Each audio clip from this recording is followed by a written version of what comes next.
todos.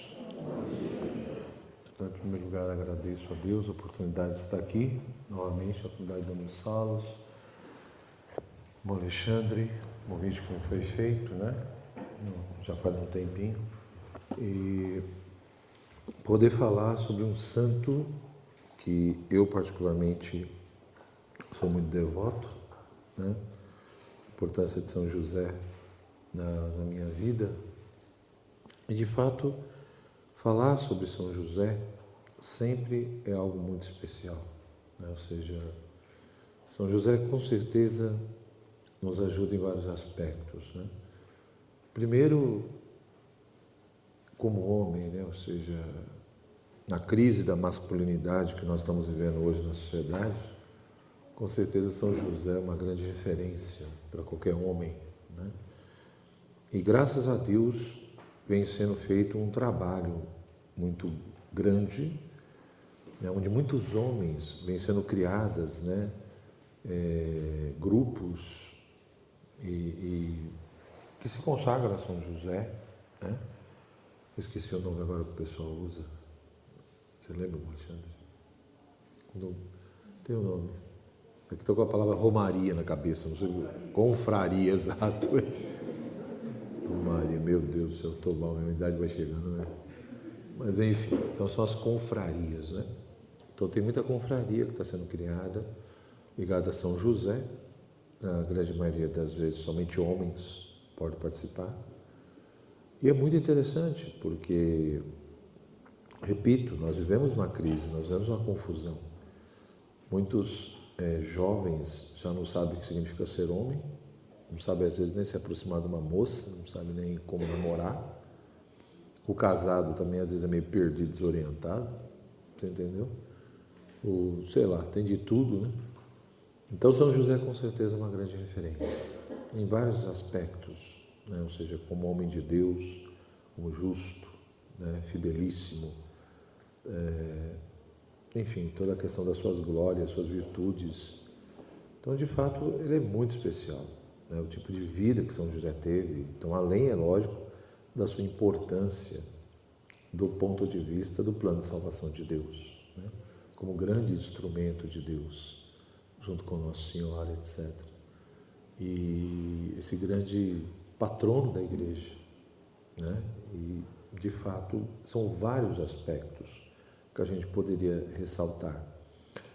Mas São José ele não é referência apenas para homens, né? Ou seja, qualquer batizado, qualquer cristão, qualquer católico, de fato, olhando para São José, vai ter inspiração, referência para muita coisa na sua vida, né? Então, assim, além, é lógico, de todo o poder de intercessão de São José, né? Então, de fato, graças a Deus, né, na própria liturgia da missa e também no povo de Deus, vem se ressaltando cada vez mais esse espírito josefino, né, e procurando mostrar como que São José é modelo de muita coisa.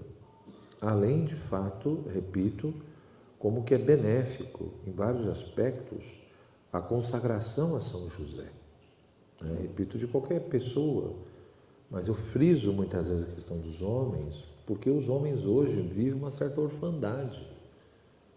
Essa é a verdade.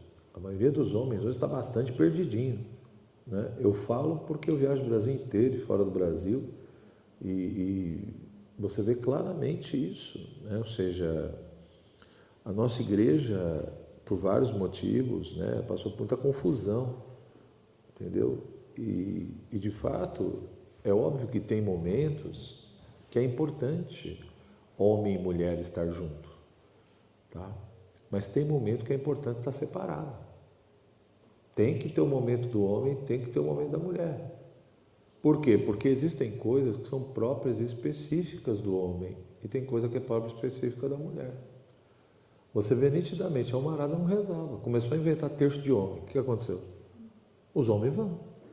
Aparece uma mulher lá, os homens desaparecem. É uma coisa que eu vi isso em Goiânia, porque uma mulher lá cismou, né? O marido não rezava, começou, não vou na igreja. Onde você vai? Vou na igreja. Fazer o quê? Rezar. Aí a mulher desconfiada começou a ir atrás do marido, né? Tá bom, está indo na igreja, mas dentro da igreja tem de tudo. Cismou lá que queria participar do terço, né? E ela infernizou todo mundo, ela e outras mulheres. O que aconteceu? Acabou o terço dos homens. Aí ela conseguiu convencer o padre a criar a tal da missa da família. Acabou. Ou seja, tem a missa da família. Mas pergunta, metade dos homens que iam no terço não vão mais. Então, assim, repito, é evidente que tem que ter a questão da família, né? Eu não, repito, não estou discutindo isso, mas é importantíssimo também ter coisas que são específicas e próprias para os homens e outras coisas que são específicas para as mulheres. Então, graças a Deus, em alguns lugares está se recuperando isso, está se tomando ciência disso e procurando fazer esses 3 tipos de trabalho, né? Ou seja, alguns momentos separados, alguns momentos juntos. Pronto, não tem problema, ninguém vai morrer por causa disso, né? Mas é importante ter essas especificidades. E de fato me parece que na nossa igreja, quando começou essa coisa de sempre estar junto, quem mais sentiu foram os homens. Quem mais sentiu foram os homens. Porque a mulher, ela tem o jeito dela. É a mesma coisa que você colocar quando você põe menina para ser coroinha. Pode prestar atenção. Os meninos desaparecem. Eles desaparecem porque não aguenta tomar bronca todo domingo, entendeu? Não dá conta, né? Mas não sabe pôr a toalha, não sabe pôr um castiçal, pelo amor de Deus, vamos! Não dá conta, ele não volta mais. Ele fala, mãe, vou não, porque tem um general lá que misericórdia, entendeu? Adianta. A mulher amadurece mais rápido, a mulher é mais expansiva, não tem jeito, né? Aí alguns padres falou, vai ter o coroinha e vai ter as filhas de Maria. Vamos pôr a mulherada para ser filha de Maria. Põe um véuzinho, deixa elas ornar o altar, né? Elas se entendem entre si, entendeu? Enfim, que também não é fácil, mas tudo bem. Mas aí é um problema delas e não tem nada a ver com isso, né? E os moleques vai lá para ser coroinha e pronto, acabou. Entendeu? Então, assim, cada macaco com seu galho, a coisa vai funcionando. Agora, quando de fato, repito, não estou dizendo que não é para misturar nunca, não é isso. Tem que ter o convívio, né, do masculino e do feminino, mas a nossa igreja talvez exagerou um pouquinho. E aí nós perdemos muita coisa mesmo, porque os homens sentem falta disso, né? Só que o homem, dependendo como você trabalha disso, porque isso é aquela coisa do imaginário do homem, igreja é coisa para mulher, entendeu? Então, para o cara entender que igreja é coisa para homem, você tem que ressaltar outras coisas. Você não pode ressaltar a mesma coisa que você ressalta para a mulher, né?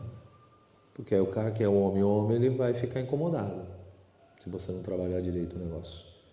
Ele vai ficar incomodado, o ambiente não, né? Então, por isso que tem que... Alguns padres, lógico, são meio doidos, né? Tem um padre lá em Santos, que é o padre Ricardo Marques, eu morro de rir com ele, né? Ele luta boxe de jiu-jitsu com os caras, né? É uma coisa assim que... Esse também já é doido. Então, E aí os caras ficam, né? Vamos pegar o padre. Ele fala, vem pegar o padre. Ele sai na porrada com todo mundo, é bom barato. Sai batendo até a 9ª geração. Eu falei, vai pegar o padre, vai ver o que acontece. Pensando que o padre é frouxo, né? Então, mas o que é bonito de semana, ele vai lutar com os caras, ele joga bola com os caras e ao mesmo tempo ele põe a batina, a estola, vai para um canto, o povo jogando bola e ele atendendo confissão. A almarada, tudo confessando com ele. É aquilo que São Paulo dizia, faz bobo com os bobos, né? Ou seja, tem que me adaptar, eu quero levar o miserável para o céu, então não adianta, se o Deus dele é a bola, então eu vou lá jogar bola, entendeu? Para ver se ele descobre que Deus é outra coisa, né?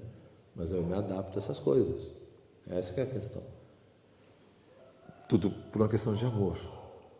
E nesse aspecto, acho que toda a docilidade de São José, a vida de São José, a postura de São José, a sua fé, a sua obediência, a sua vida interior, é muito referência para nós.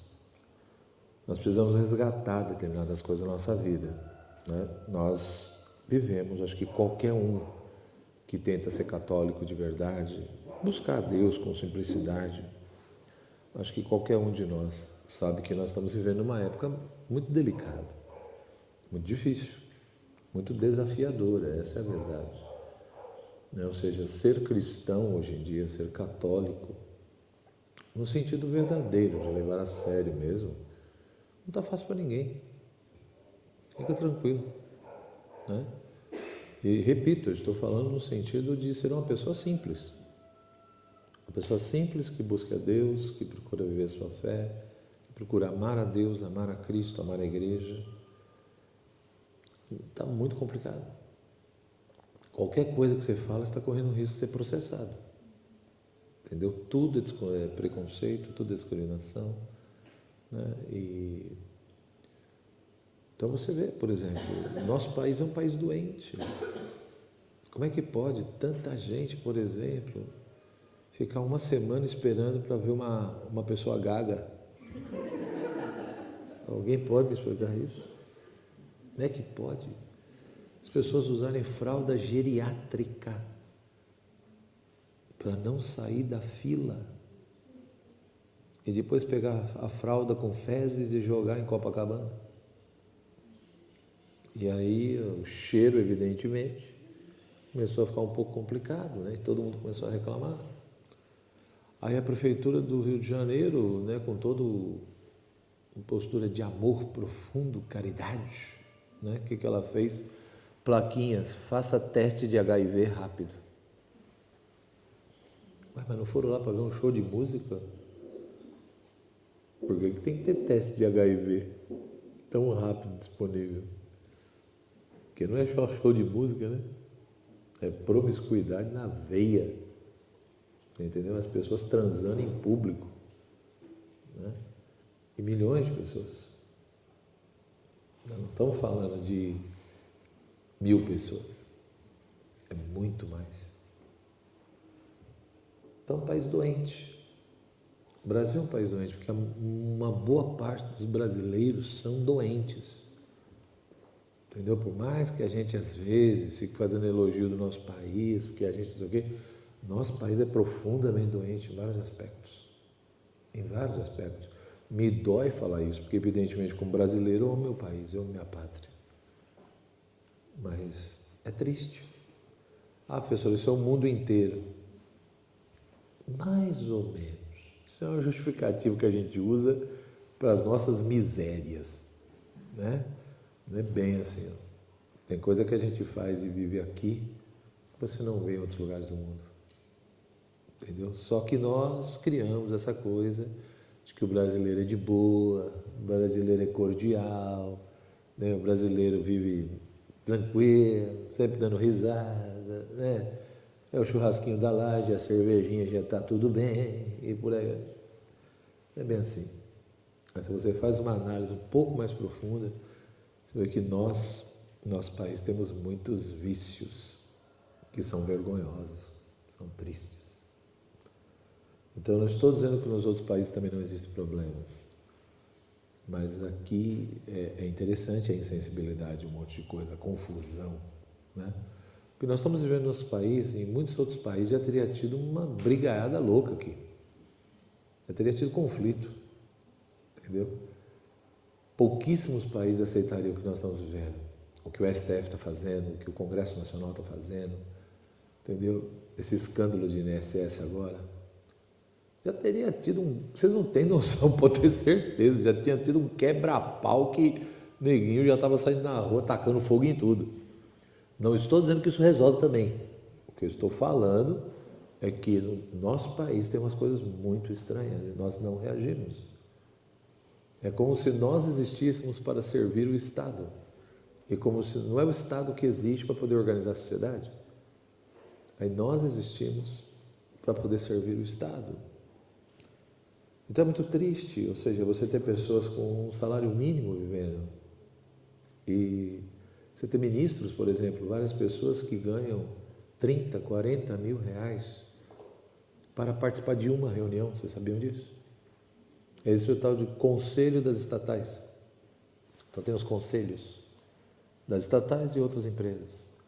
Aí você arma o conselho. Nesse conselho, por exemplo, tem 15, 20 pessoas. Esses conselheiros, eles se reúnem de 3 em 3 meses. Então o cara participa no máximo de 4 reuniões por ano. Reunião de 1, 2 horas. E ele ganha 40 mil reais por mês para participar dessas 4 reuniões. Vocês entenderam? É a maneira, a estratégia que se usa para o cara ter um salário de 300 mil reais, de 400 mil reais. Por quê? Porque existe o teto, ele não pode ganhar mais do que 35, por exemplo, ou 38. Existe um limite. O que você faz? Ele tem o salário, mas além do salário ele tem os chamados complementos, onde ele participa de outras coisas. A maioria da população não sabe disso, pode ter certeza. E aí os caras vêm falar que estão preocupados com os pobres, com justiça social. Então é vergonhoso, isso é só um exemplo, para vocês terem ideia. Não estou falando nem de corrupção, hein? Isso que eles fazem, o que é pior, nós temos que entender que isso não é corrupção, está de acordo com a lei, entendeu? A lei permite isso. Se você for questionar, o cara vai dizer, eu estou dentro da lei. Você fala, cara, mas isso é antiético, isso é vergonhoso, isso é imoral. Não, mas é legal. A Constituição permite. Enquanto que eu conheço pessoas que estão tentando se aposentar para receber um salário mínimo, porque estão doentes e não conseguem se aposentar. Então, o que eu estou querendo dizer com tudo isso? Quando uma sociedade, o ser humano se afasta de Deus, não tem como. Não tem como, ou seja, a miséria humana. Por isso que Dostoiévski dizia, né? Quer que o homem, você quer destruir o homem, ou quer que o homem se autodestrua, é só tirar Deus das pessoas. Tire Deus das pessoas. Porque a animalidade, os vícios, vão dominar, vão tomar conta, acabou. Não tem limite. E aí é aquela história, cada um cuida de sua vida, cada um com seus problemas. Quem pode mais, chora menos. E a gente vive isso em muitos lugares, né? Infelizmente, um deles é o Brasil. Isso é muito forte. Tá? Então, nesse sentido, precisamos rezar muito. Mas, além de rezar, nós precisamos, evidentemente, ter referências. E uma das crises que nós vivemos hoje é uma crise de modelo. Nós não temos referência. Então, repito, o modelo para muitos jovens é Lady Gaga. O modelo para muitos jovens é a Anitta. Percebe? Isso é muito sério. Meu Deus do céu, se o modelo é isso, o que esses jovens vão se tornar? O que eles serão?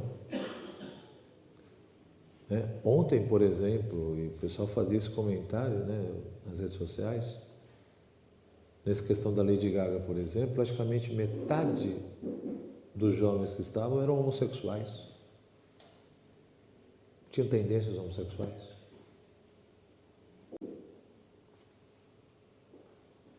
Então essas são as referências, quer dizer, que modelo que nós temos? Aí você olha para os políticos, você olha para os juízes, você olha para médicos, você olha para professores, você olha para padres. Na internet tem de tudo. Tem uns padres na internet que me dá vergonha de falar que sou católico. Então, qual é a referência? Você entendeu? E nós precisamos, todos nós precisamos de modelos. Lógico que uma criança, um adolescente, precisa mais ainda. Mas nós adultos também precisamos de modelo, precisamos de referências. E aí entra o nosso santo. Então, eu só fiz essa introdução, né, para a gente poder entender como que nós precisamos de modelos, de referências. São José é uma grande referência, não só para os homens, mas para todos nós. Mas é óbvio que São José, ele poderia ser referência para nós e inspiração de imitação em vários aspectos. Em vários. Né?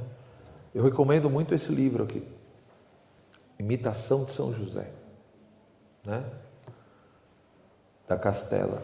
Esse livro é muito interessante porque a pessoa que escreveu, cadê aqui? É um anônimo, né?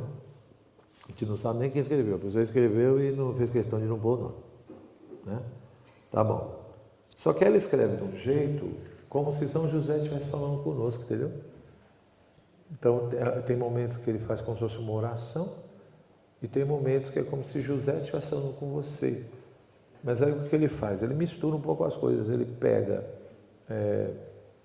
em alguns momentos, muitas citações bíblicas.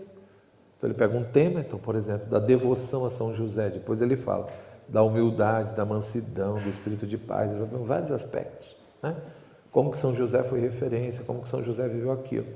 Aí ele pega passagens bíblicas, como se estivesse falando conosco, e além dessas passagens bíblicas, ele relaciona isso com a vida de São José, com o tipo de pessoa que São José foi, né? A relação de São José consigo mesmo, com o mundo, com os outros, com Maria, com Jesus, com Deus, né? Com a cultura, com o povo dele. Então é muito interessante, porque de fato ele vai mostrando como que em vários aspectos São José é referência para nós, né?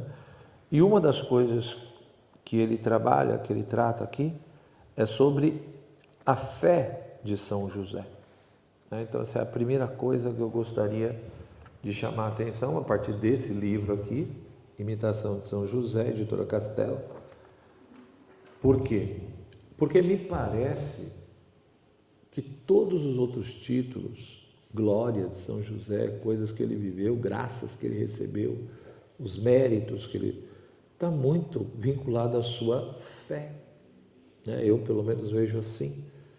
Eu acho que, dentre as várias coisas que nós podemos ver de São José, é que ele foi um homem de fé, em vários aspectos.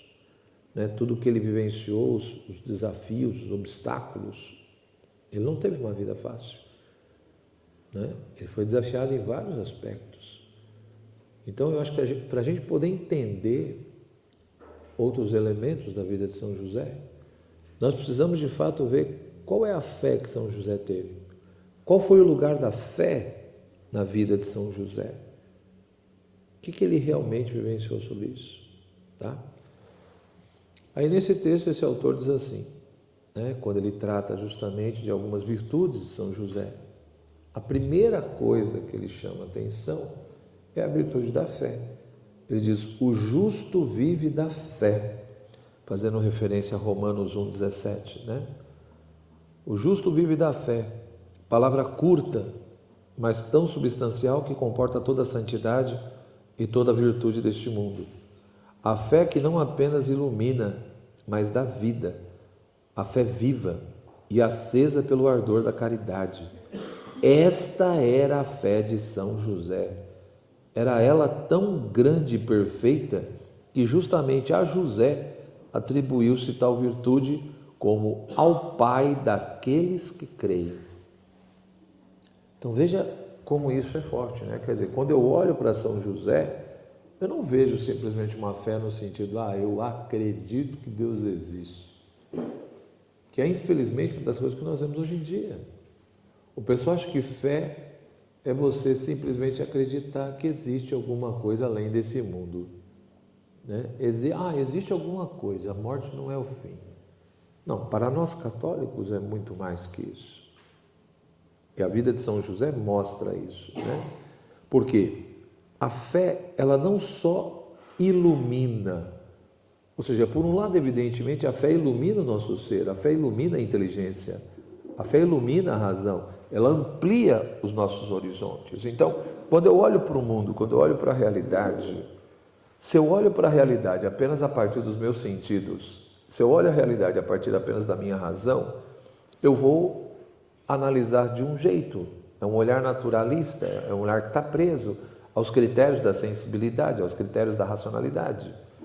Mas eu posso olhar a vida e a existência e a própria realidade a partir de uma visão um pouco mais ampla. O meu horizonte pode ser mais amplo e pode ser mais refinado.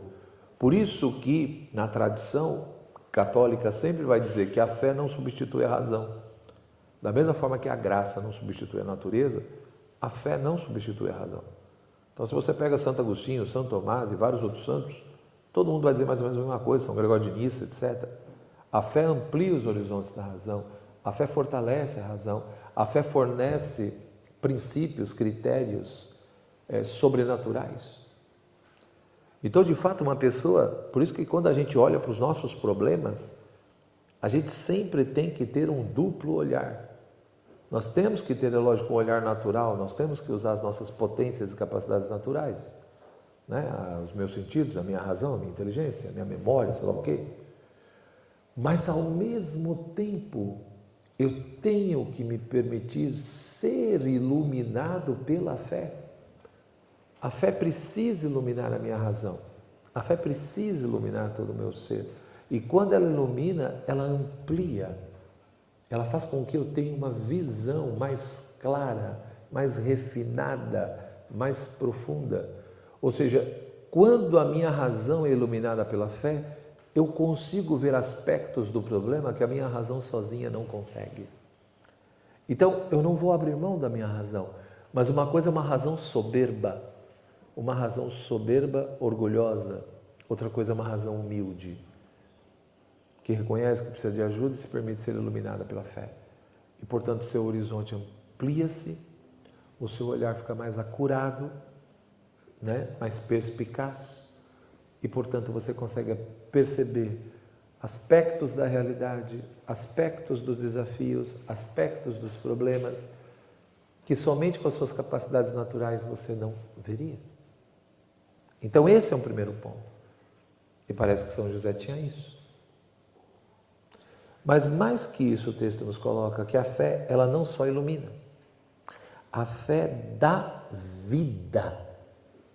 A fé gera vida. Não é uma questão só de iluminação intelectual. Ela te dá vida, ela renova a tua vida, ela te vivifica, né? E mais do que vivificar, ela também, né, precisa, para mim vivificar é óbvio, ela precisa ser uma fé viva, né? E precisa ser uma fé ardorosa, fervorosa. Então, se por um lado a fé me ilumina, por outro lado eu também sou chamado a ter uma fé viva e ardente, fervorosa, porque é essa fé vivificante e acesa que vai realmente o quê? Transformar a minha vida. Então é aquela história, a fé tem esse papel de iluminar, mas também de vivificar, né?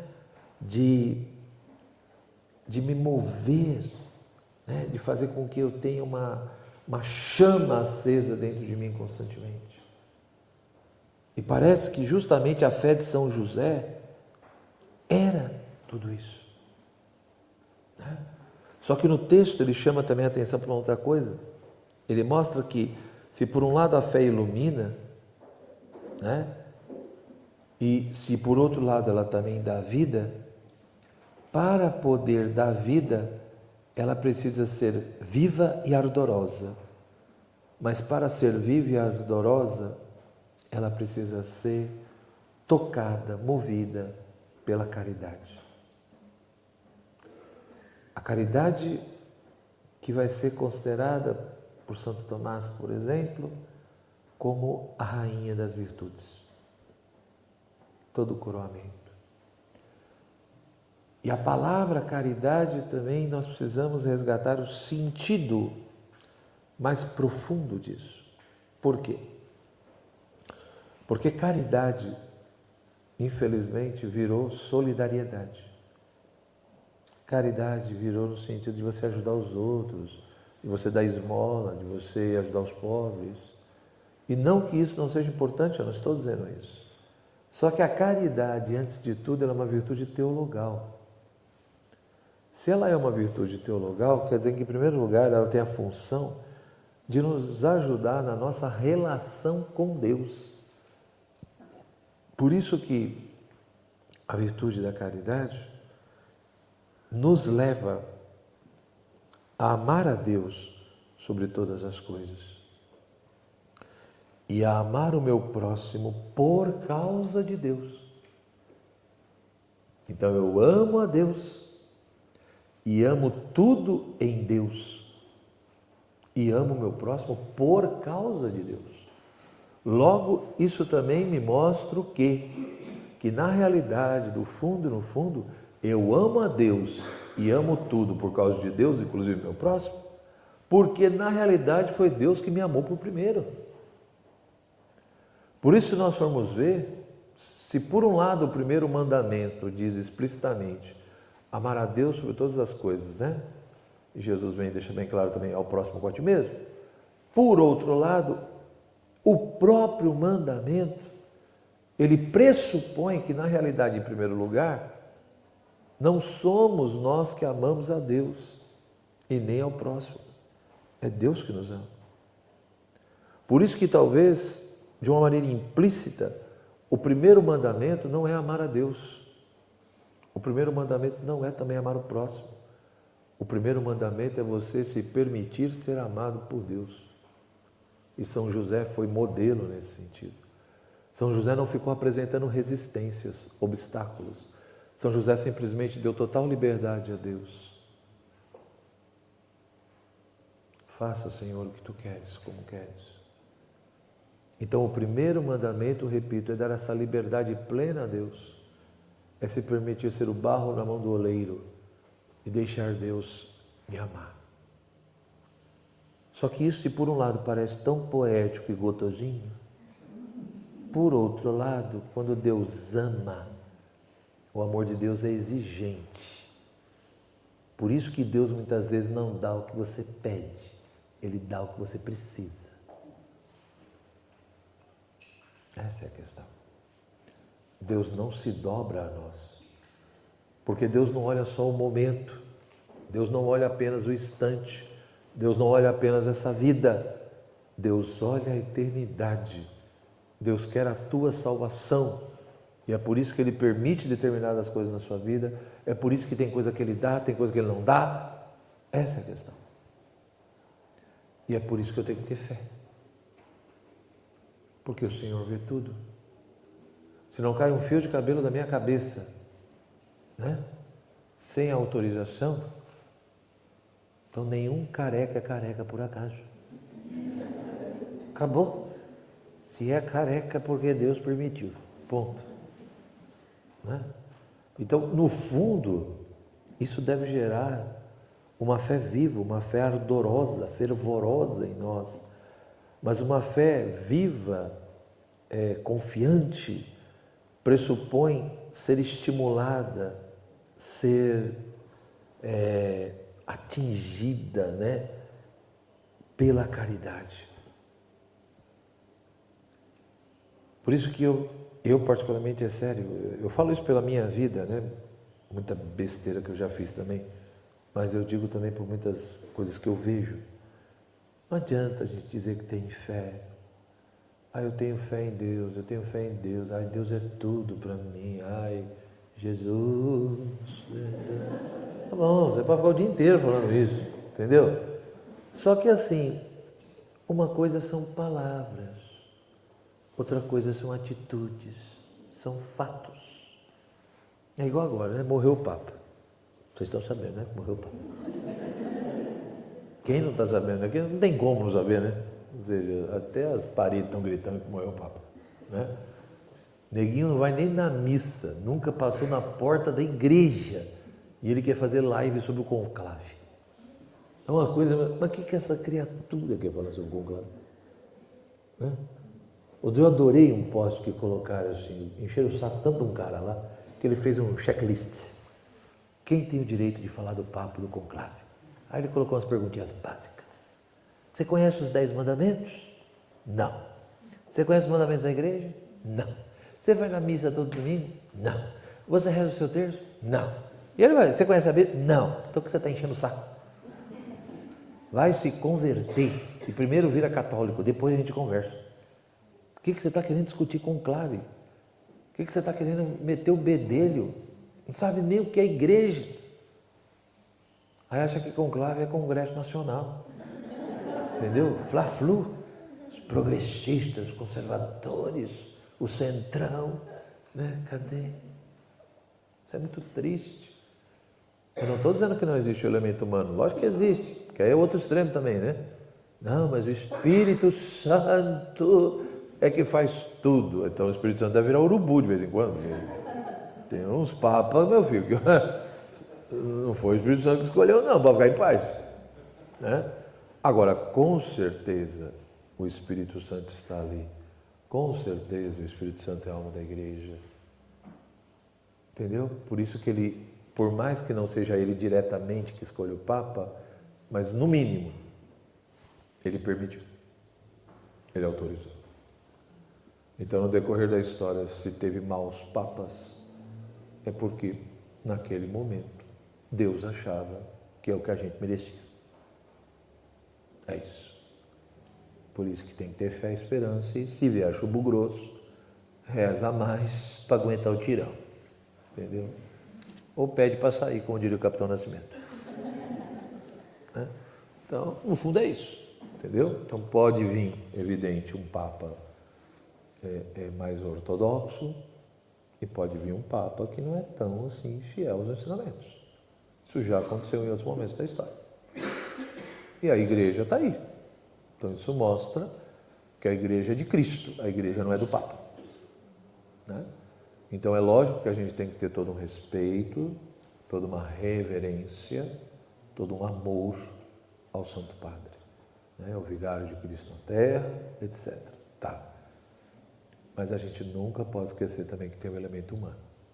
Da igreja, só você estudar, você vai ver que existiram muitos papas santos, muitos papas que foram muito importantes, não só para a igreja, mas para o mundo ocidental, para a sociedade inteira, e fizeram muita coisa que beneficiou toda a civilização, né?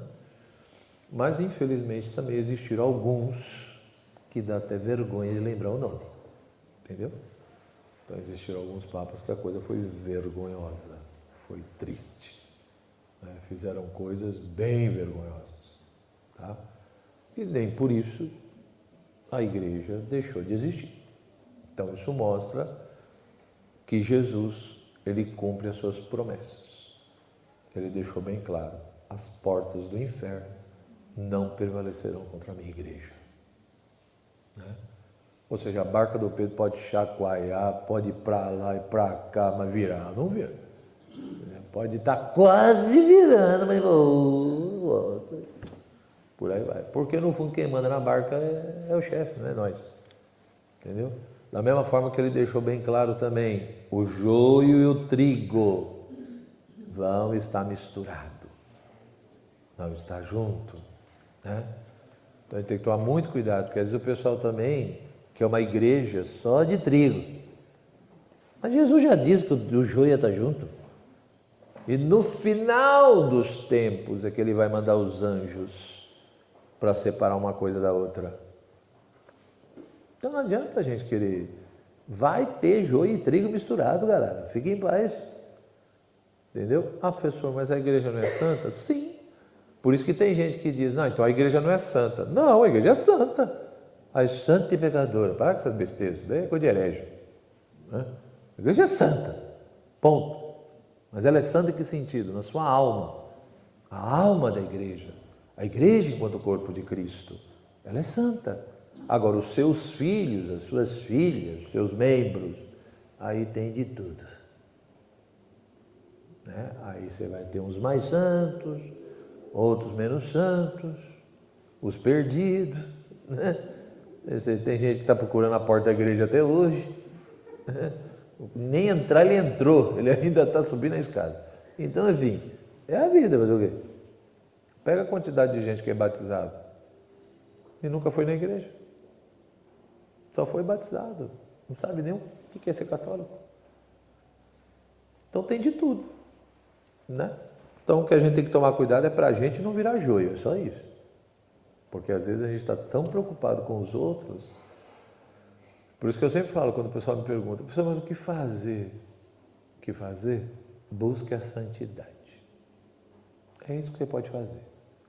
Reze pela igreja, reze pelo futuro Papa, reze por nós, reze por todo mundo, agradeça a Deus, busque as virtudes, busque a santidade. Se você melhorar, você vai começar a melhorar o seu ambiente. Você vai começar a ser sinal, ser luz para as pessoas que estão perto de você. Isso já é uma grande coisa. O restante deixa para Deus, né?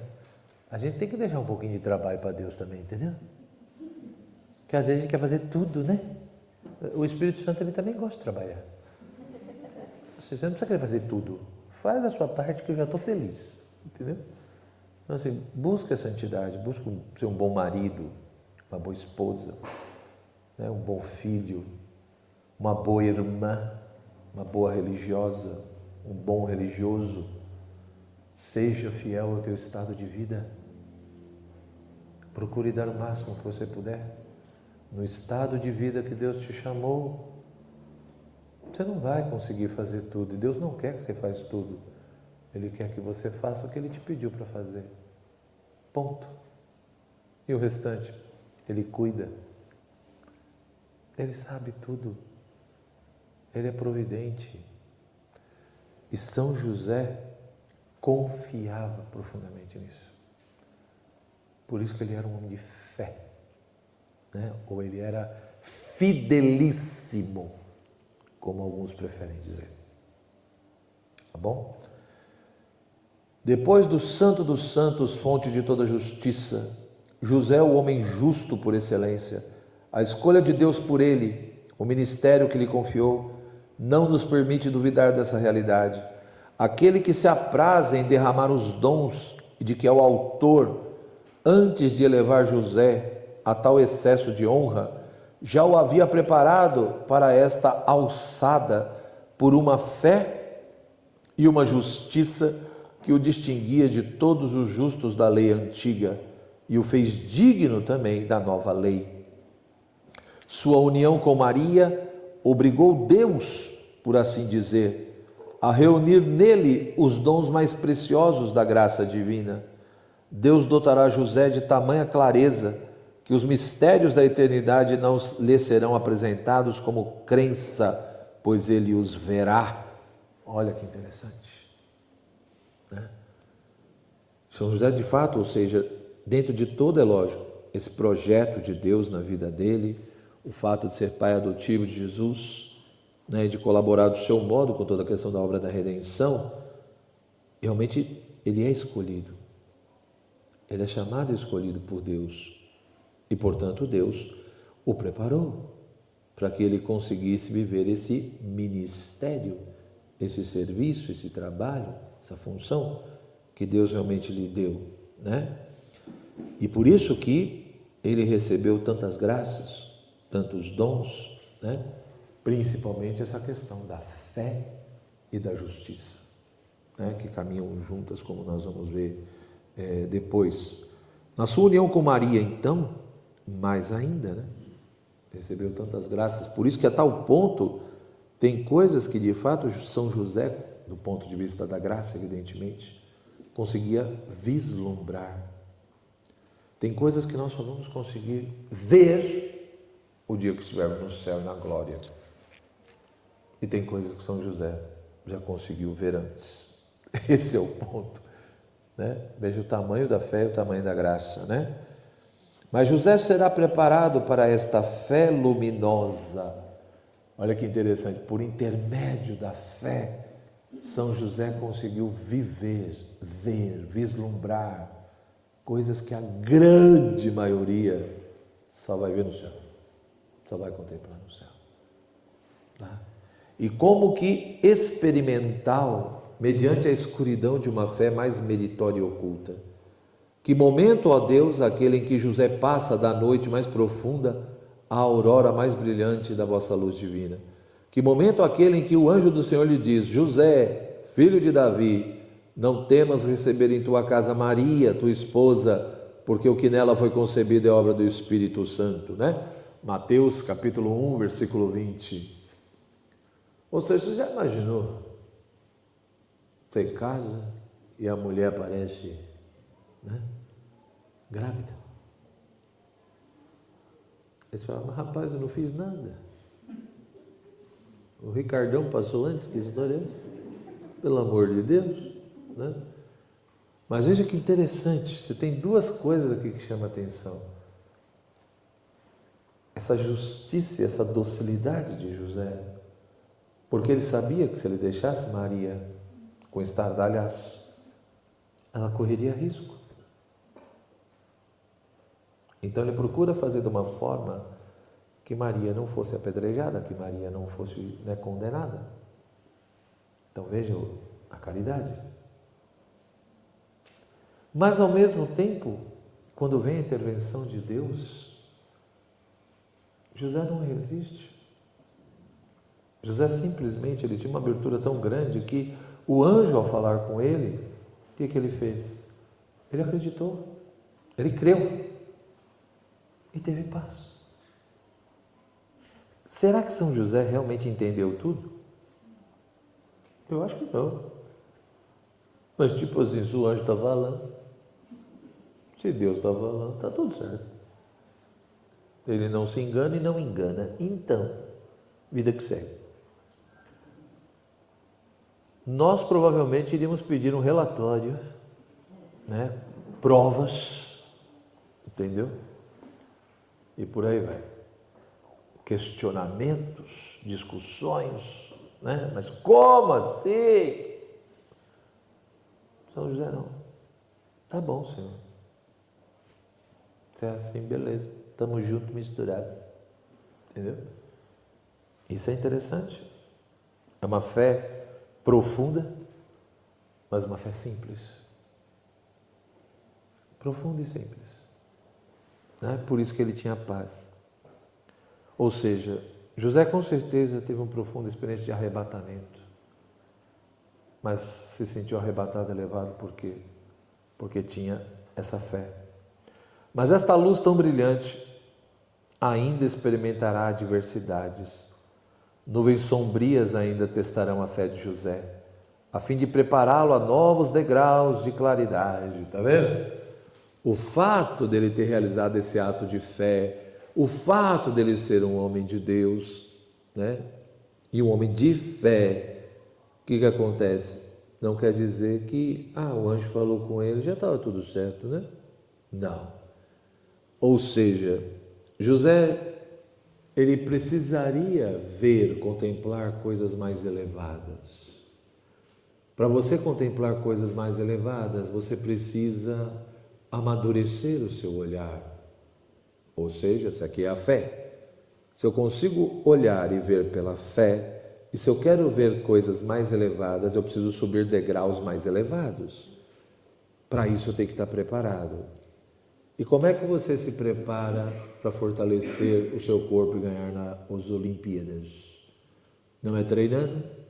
Não é enfrentando adversidades? Espiritualmente é mais ou menos a mesma coisa.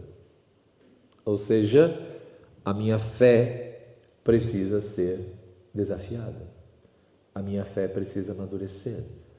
A minha fé, para crescer e amadurecer, ela precisa enfrentar obstáculos e adversidades, porque somente assim eu vou conseguir subir degraus mais difíceis, mais elevados e ter um olhar mais apurado. Portanto, nós muitas vezes não crescemos na fé e não temos maturidade, porque nós muitas vezes não aceitamos as adversidades. São José, ele passou por várias.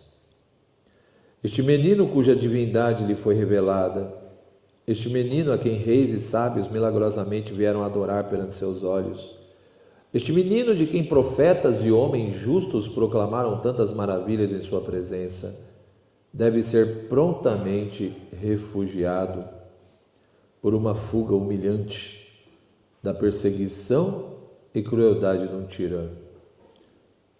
Ou seja, veja quanta coisa São José passou só para proteger Jesus.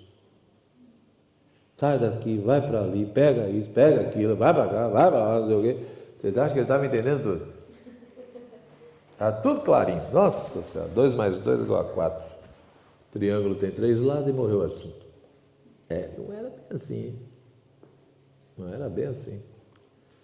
Era um monte de adversidades E a nossa tendência não só é questionar, mas se rebelar um pouquinho. Ô, caramba, né? De novo. Entendeu? É igual filho, né? É normal. Entendeu? Você pede uma coisa. Ô, traz aqui para mim meu estojo. Beleza.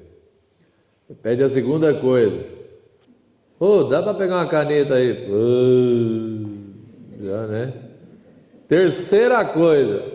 Ó, ajuda a lavar a louça. Pelo amor de Deus, sou eu que faço tudo. Ninguém mais, né? Não tem outra pessoa, não.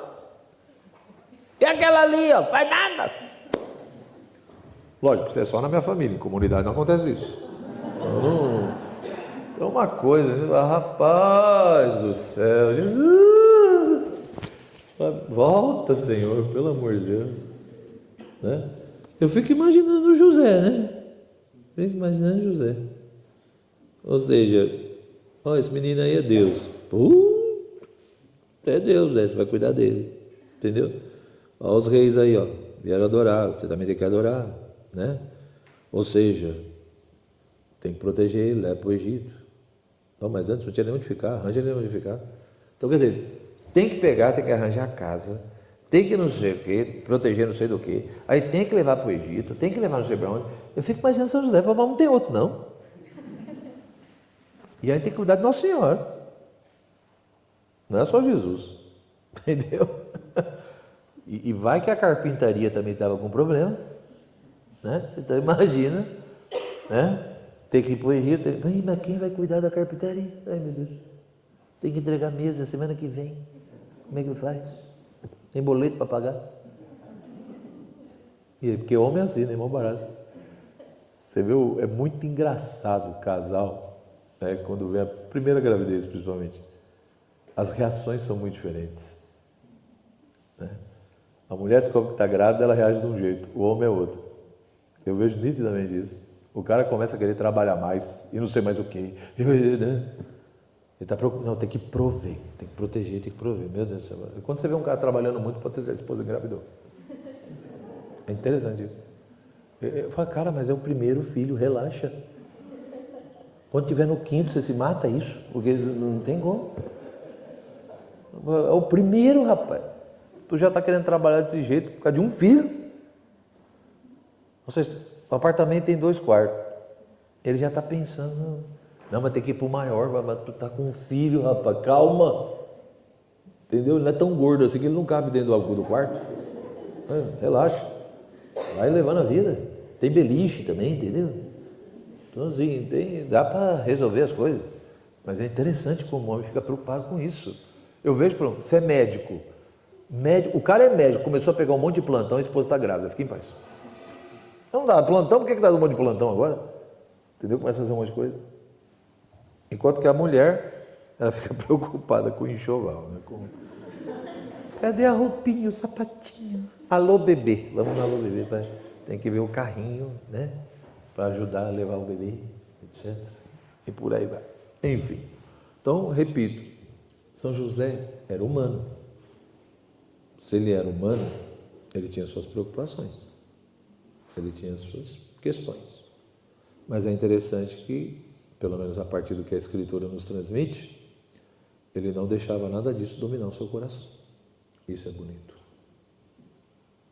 Ou seja, repito, com certeza, como pai, como esposo, ele tinha suas preocupações, como trabalhador. Mas ele não deixava isso angustiado, isso dominar o coração dele. Mas por quê? Porque sabia que não estava sozinho. Quem sabe que não está sozinho e confia, tá bom, é de Deus. É aquela certeza que já vem de Gamaliel, lembra? Em Atos. E vamos fazer isso, fazer aquilo. O que o Gamaliel disse? Se for de Deus, nós estamos lascados. Então é melhor deixar quieto, deixa eles fazerem o que eles quiserem. Se não for de Deus, vai morrer. Mas se for de Deus, nós não vamos estar brigando contra eles. Nós vamos estar brigando contra Deus. E aí nós estamos tudo lascados. Entendeu? Então assim, Não, nem a favor nem contra, deixa quieto lá e pronto. É a mesma coisa. Se a obra é de Deus, Deus cuida. Ah, professor, mas a gente não tem que ajudar? Sim. Qual é a ajuda? É se permitir ser usado por Deus, é se colocar à disposição de Deus. Ele que faz do jeito dele, na hora dele, como ele quiser. Então eu me ponho à disposição. Eis-me aqui, Senhor, usa-me. Mas a obra é tua, a obra não é minha. Eu sou apenas um instrumento. Essa é a questão. Quando a gente consegue ter essa postura, né? O projeto não é meu, o sonho não é meu, o carisma não é meu, isso não é meu, é de Deus. Então Ele é o protagonista. Ele é o dono. Isso não quer dizer que eu vou ficar passivo, parado, não vou fazer nada, não é isso. Mas eu também não vou ficar angustiado, entendeu? Eu não vou ficar perturbado, porque, não, é de Deus. Deus tem os seus momentos. Então, muitas vezes, as coisas não vão acontecer na hora que eu quero e do jeito que eu quero. Mas se é dele, vai acontecer. Pode ser não no meu momento, não na minha hora, mas vai acontecer. Então, é esse tipo de fé que nós temos que buscar, né? Aí o texto aqui diz uma coisa muito interessante, ele diz, mas a fé de São José já está muito acima da fé de todos os séculos passados, e não nos deve surpreender a sua humilde docilidade, nem a sua submissão, que era tão imediata e modesta que nem sequer permitiu o raciocínio, e não tinha a menor pena em sacrificá-lo.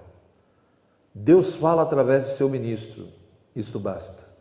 Os pretextos mais especiais, as desculpas aparentemente mais legítimas, nem mesmo se aproximarão do espírito de José. Ele tomará a criança e a mãe em plena noite e fugirá, por exemplo, para o Egito em meio ao perigo. Então, a fé dele realmente é aquela história, né? Está muito acima, né? Porque a confiança dele, ou seja, ele não está nem preocupado em fazer um raciocínio ou fazer um questionamento, mas de maneira simples, modesta, imediata, ele simplesmente aderia, se submetia. Por isso que a gente diz que a fé de São José não é uma fé apenas doutrinal, não é uma fé apenas no sentido de reconhecer que Deus existe e aceitar que Deus revelou, aceitar aquilo que Deus revelou. Não, é uma fé também confiante. É uma fé confiante. É uma fé simples, objetiva e confiante, né? Então não é só, você acredita? Tá, acredito. Acredito que Deus existe, acredito que Ele revelou isso. Tá bom. Mas você confia? Você realmente tem uma intimidade com Deus? Como é que faz? Né? Então, da mesma forma que São José teve as suas adversidades, da mesma forma que ele foi desafiado, da mesma forma que ele teve os seus desconfortos, e teve coisa que ele entendeu e teve coisa que ele não entendeu, mas por outro lado, ele conseguiu ter uma constância, uma permanência. Por quê? Porque tinha uma fé madura, uma fé firme. Nós muitas vezes não temos isso. Permanecereis, fiel José, naquela terra estrangeira, em completo abandono, sem saber sequer quando Deus aprazer-se-á em vos chamar de volta. É interessante isso, né? É como se Deus tivesse dado passagem só de ida para ele. Tó José, parece lá em Guarulhos às 11 horas e vai. Quando é que eu volto? Não é para o teu bico, você vai voltar quando eu mandar de voltar.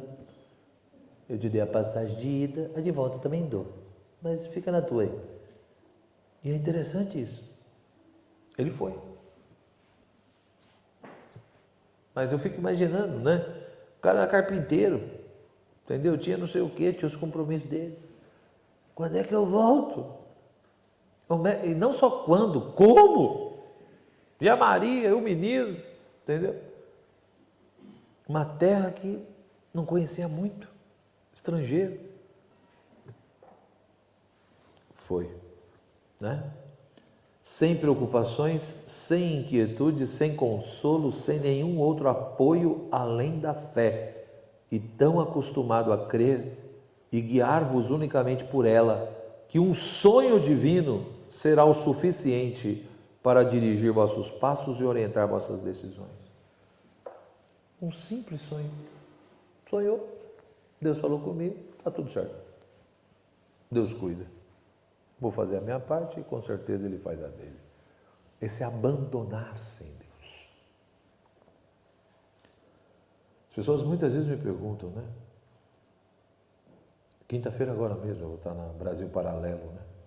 Mais uma vez que me chamaram lá para fazer uma live sobre o conclave.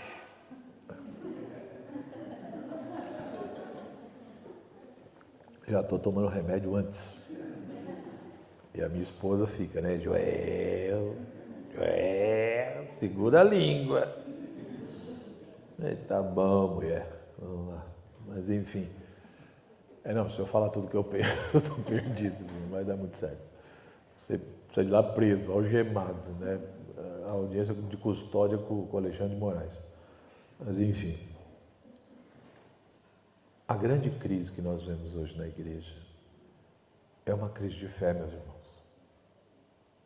É uma crise de fé. Isso é nítido. A maioria dos católicos não tem fé católica. Eu sou sincero, quase toda missa que eu vou, como eu viajo muito, me dá uma dor no peito que vocês não têm noção. Me dá uma tristeza. Por quê? Não no sentido de revolta e julgar aquelas pessoas, não é isso, entendeu? É tristeza. Por dois motivos. Primeiro, você olha para a maioria do povo, não tem a mínima noção do que está acontecendo ali. Não tem a mínima noção. Eles acham que estão no encontro, entendeu? É o encontro, é um momento social, né? De bermuda, camisetinha, shorts no pescoço, entendeu? Vestido que só cobre a cabeça. É uma coisa que você fala, meu Deus, que diabo é isso, minha Nossa Senhora? A Eva está aqui pelada e ninguém, né? Aí os homens resolveram também imitar de baby look, chinelão, né? Bermuda, camisetinha regada, os mocotó, tudo. Fala, meu Deus, que diabo é isso? Onde eu estou? Acho que nem num clube eu vejo isso, né? Ou seja, as pessoas não têm noção do que está ali, entendeu? Repito, quem vai julgar Deus não sou eu, mas é nítido, com esse comportamento, elas não acreditam que estão celebrando um mistério, entendeu? Um sacrifício. Lógico, o que vai acontecer com essas pessoas? Eu não sei, é Deus que vai julgar, eu não tenho nada a ver com isso. Eu só estou falando que é triste. E às vezes a igreja é até lotada, com várias pessoas. Não é igreja vazia, não. Um monte de gente, né? Mês passado eu estava, por exemplo, em Minas, aí o outro, sei lá, estava em Mato Grosso, aí tudo quanto é lugar que você vai, quer dizer, é isso. Aí na hora da comunhão, aí você olha a fila da comunhão, como é que o pessoal vai para a comunhão? Meu Deus, é assustador. É assustador. Né? E vários lugares agora resolveram dar comunhão com 12 espécies. Só que como o pessoal faz? O ministro fica assim, do lado da coisinha que ele segura lá, no seu nome, tem as hóstias, e no meio tem o sangue de Jesus, o vinho. A própria pessoa pega a hóstia e a própria pessoa molha e põe na boca. Ou seja, a chance de cair uma gota do sangue de Jesus no chão, a chance daquilo, e cai, sempre cai. Aquilo me dá um troço, você fala, meu Deus, quando eu vi aquilo, quase eu tive uma simples cardíaca na missa. Mas você vê assim, a maioria não acredita que é Jesus, entendeu? É simbolismo, é representação, é uma coisa legal, é bonita, eu estou aqui com a minha família, com os amigos, entendeu? Virou o Rotary Club, é isso. Eu estou com meus amigos, a família é legal, é um encontro social, entendeu? Mas não que, porque vamos ser honestos, se você realmente acredita que Jesus está presente na hóstia consagrada, naquele pão, naquele vinho, que não é mais pão e vinho, é o corpo e sangue do Senhor. Se você acredita nisso, que Jesus está ali, se você acredita que Jesus é Deus, meu irmão, mas não tem como receber isso de qualquer jeito. Não tem como. Primeiro que se você tiver em pecado grave travado, você já trava antes. Você fala, não, tem duas filas, a da comunhão e a da confissão. A minha é a da confissão, não é a da comunhão. Eu não tenho como ir para a comunhão se eu estou em pecado grave. Primeiro me confesso. Primeiro eu vou nessa fila para depois ir nessa. Tá? E a segunda coisa, a piedade, a reverência. Não tem como. Lógico que a Eucaristia não é para quem é perfeito. A Eucaristia não é para os perfeitos, a Eucaristia não é para os santos. A Eucaristia é para os doentes. Mas um doente também, que está minimamente, né, preparado para receber aquele negócio. Senão o próprio São Paulo já dizia, não comungueis a própria condenação. Porque se eu também recebo o corpo e o sangue do Senhor, como não deveria, aquilo não vai me salvar, aquilo vai me condenar. Então eu não tenho que ser santo para receber a Eucaristia. Eu recebo a Eucaristia para ser santo, é o contrário. Mas tem as condições, pelo menos basiquinhas, é só isso, né? Para que eu usufrua. E quando alguém me pergunta e fala, mas professor, mas qual o problema de receber a Eucaristia mesmo com pecado grave, com pecado mortal? Tá bom. Pega um cadáver, pega uma pessoa morta e dá picanha para ele. Dá um bife ancho. Mas ela era vegana, então dá cenoura, abobrinha, sei lá, o diabo que ela quiser. Né? Adianta? Adianta dar comida para cadáver? O cadáver vai se aproveitar da comida? Espiritualmente é a mesma coisa. Quando você está em pecado grave, você está em pecado mortal. Espiritualmente você está morto. Portanto, não adianta receber a Eucaristia. Não resolve. Da mesma forma que um morto, ele não vai se aproveitar do alimento que estão ingerindo nele. Porque ele não tem o substrato mínimo para fazer o processo de nutrir-se. Espiritualmente é a mesma coisa. Eu preciso me nutrir do corpo e sangue do Senhor. Para isso eu preciso estar pelo menos vivo espiritualmente. Então, infelizmente, a maioria das comunhões hoje em dia, eu arrisco dizer que são sacrílegas. São comunhões sacrílegas. Então, é uma crise de fé. As pessoas não creem. Foi feita uma pesquisa nos Estados Unidos, não sei se o ano passado, um ano atrasado, sei lá quando é que foi. E a igreja lá fez uma pesquisa. 70%, 80% dos católicos americanos não acreditam na existência do inferno. Não acreditam na existência do demônio. E não acreditam na presença de Jesus na Eucaristia. É simbolismo.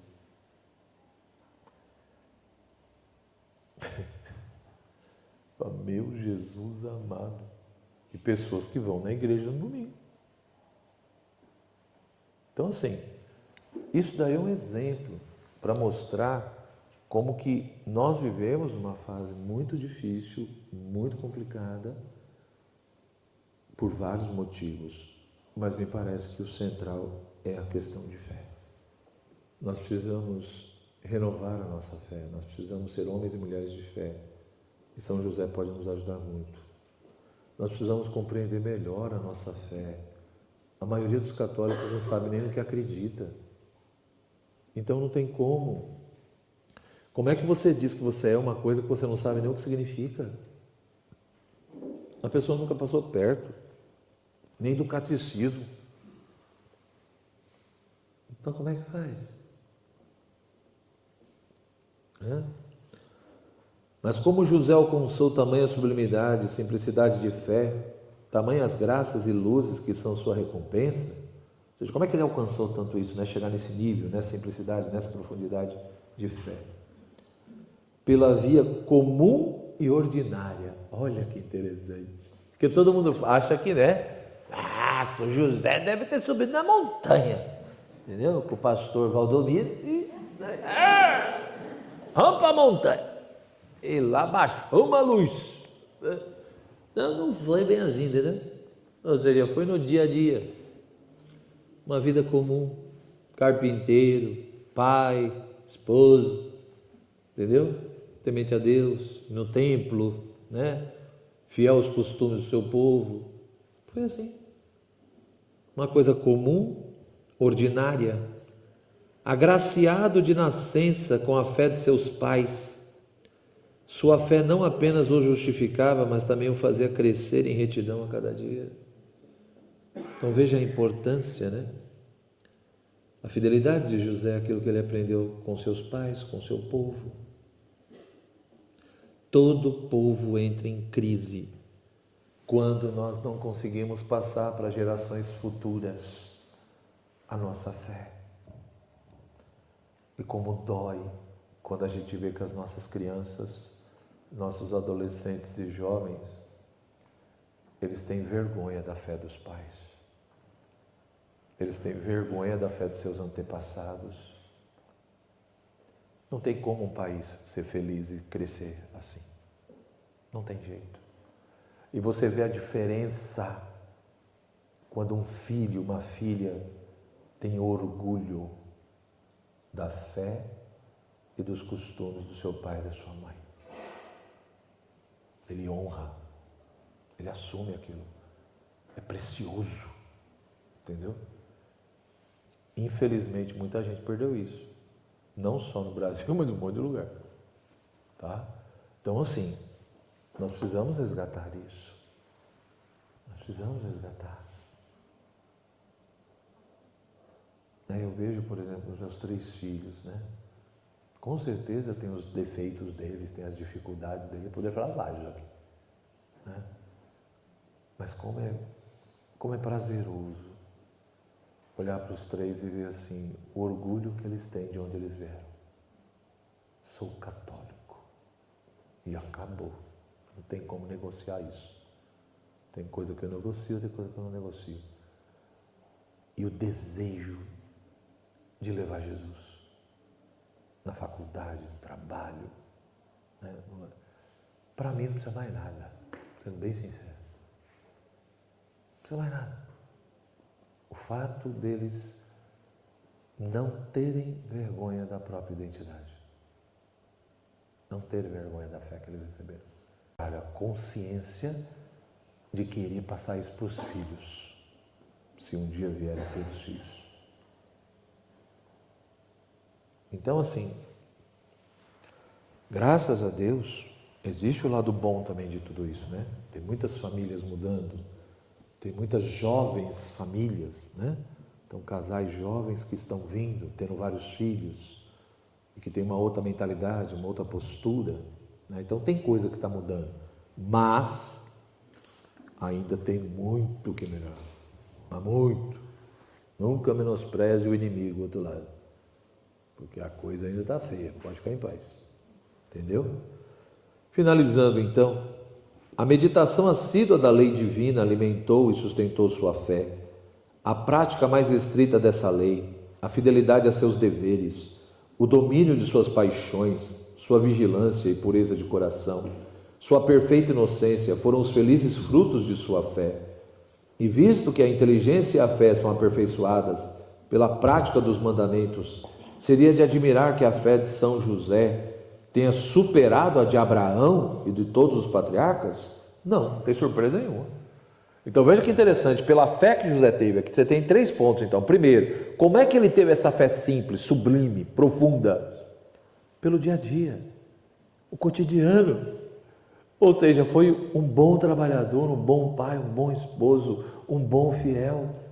Cumpriu os seus deveres com amor. A santidade, ela passa pelas pequenas coisas. A santidade passa por você viver com amor, com profundidade, com intensidade, aquilo que Deus pediu no seu estado de vida. E às vezes eu vejo o pessoal preocupado com tanta coisa, né? Não, viva o dia a dia, viva o ordinário de maneira extraordinária. Esse é o sentido. Você tem que viver o comum, o ordinário, o dia a dia, como se fosse o último. Como se fosse o único meio que você tem para se aproximar de Deus. Então tem que parar com essa história, né? A hora que toca o celular às 6 horas para ir trabalhar. Ah, meu Deus! De novo! Eu não aguento mais esse emprego, né?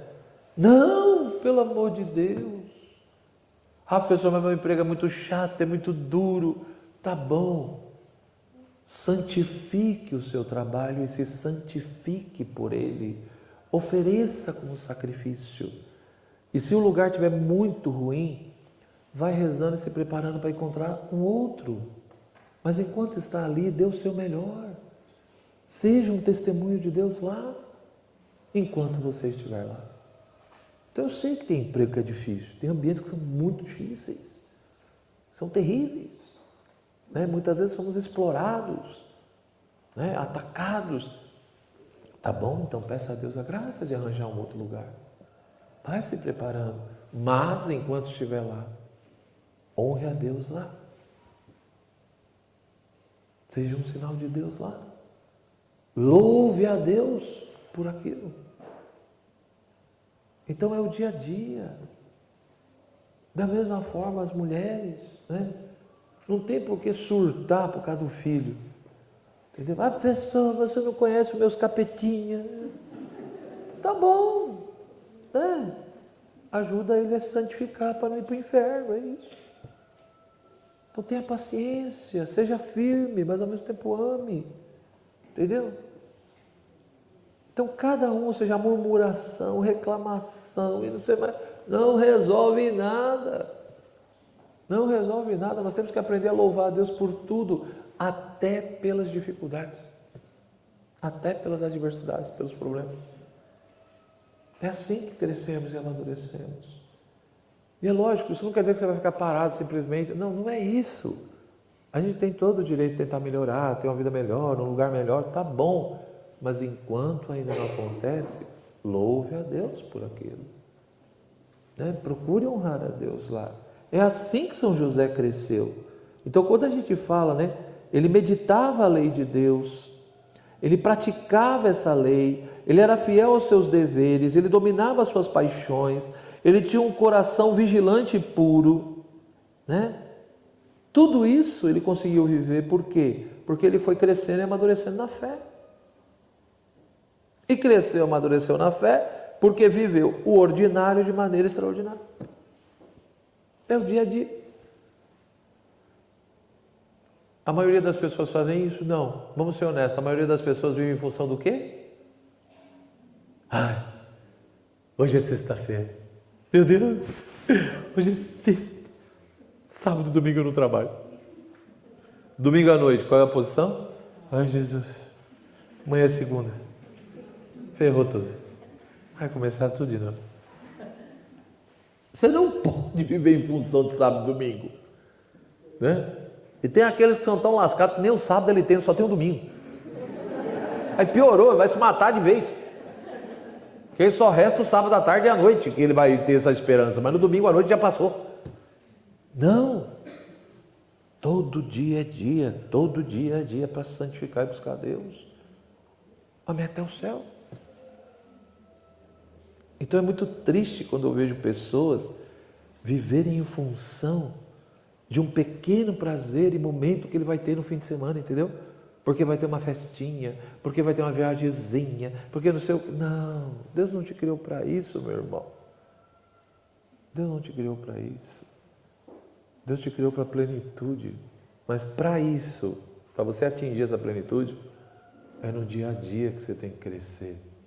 É na família, no trabalho, é no lazer, é na comunidade e é nos desafios que surge de tudo isso. Ele era o herdeiro da fé deles, ou seja, dos pais, reunia em seu coração, era aquele nobre filho de Davi por quem a augusta ramificação da linhagem deveria lhe trazer o título e fazê-lo portar sem contradição entre os judeus. Ele era, por assim dizer, o centro que reunia toda a fé no Messias, esperado e oferecido, e consequentemente toda a graça da antiga e da nova lei. A quem então teriam sido dados esses favores especiais pelos quais Deus às vezes recompensa a fé humilde e submissa neste mundo? Ficaremos nós surpresos que Deus se mostre sem véu a um servo fiel, que lhe revele os seus segredos, lhe comunique seus desígnios, lhe descubra seus atributos e perfeições divinas, e que na contemplação dos seus bens inefáveis satisfaça plenamente seus desejos?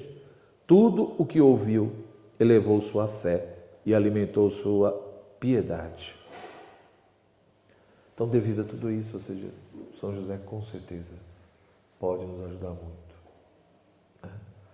Temos que rezar, pedir a intercessão dele e, no fundo, toda a bem-aventurança, toda a felicidade também que São José teve foi muito vinculada à sua fé. Não foi só questão de adversidades e obstáculos, ele também foi um bem-aventurado. Mas por quê? Porque foi um homem de fé. José viu porque antes creu. Por isso que Jesus diz a Tomé: feliz quem crê sem ter visto. Amém?